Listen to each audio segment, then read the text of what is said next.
Diving into a snippet of The Book Thief, we find ourselves unraveling the curious case of the gravedigger's handbook, colored by the quirky and somewhat bewildering Jesse Owens incident. Let's spill the tea on this notable episode, wherein the boundary between innocence, ambition, and the grim shadows of ideology become as muddled as a charcoal drawing.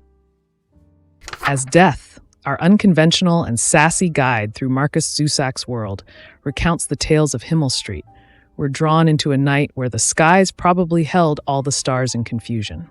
Picture this. It's just after the 1936 Summer Olympics, and the air still buzzes with Jesse Owens' spectacular leap into history with his fourth gold medal, a feat of athletic prowess that leaves the world, including a young German boy named Rudi Steiner, in awe.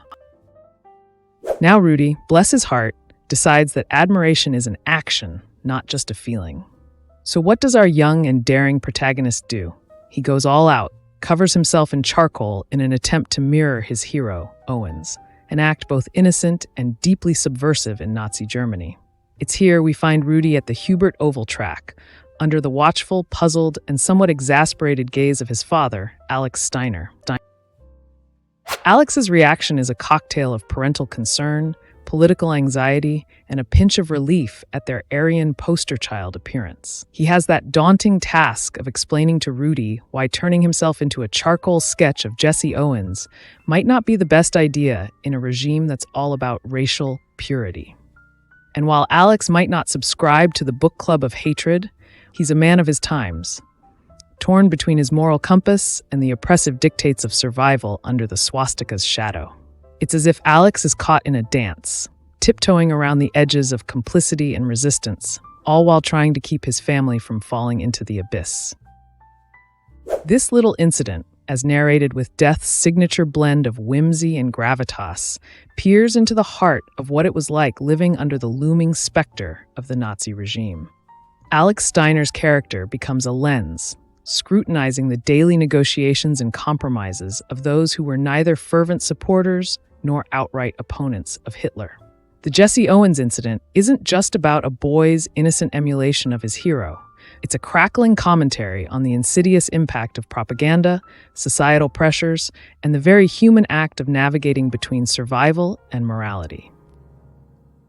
In Rudi's charcoal-stained ambition, we see the purity of childhood admiration, untainted by the ugliness of racism and political tyranny. And in Alex's paternal admonishment, we're offered a glimpse into the everyday complicity and subtle resistances that colored the lives of ordinary Germans during one of history's darkest epochs. As lighthearted as our journey through the Gravedigger's Handbook segment might seem, beneath its playful surface swims a deep, reflective pool of questions about identity, morality, and the immense pressure of conformity. Through Rudi's charcoal-covered escapade, Zusak doesn't just give us a story. He opens a window into the complexities of human nature, played out against the backdrop of a world tipping precariously on the edge of moral collapse. So as we move forward, let's keep a piece of charcoal handy, not for disguise, but as a reminder that sometimes, to truly see, we must be willing to look beyond the surface. If this video was helpful to you, please help out the channel by hitting the like button and leaving a comment down below so I can continue to make videos like this one. Thanks for watching. This has been another Bookly Crash Course.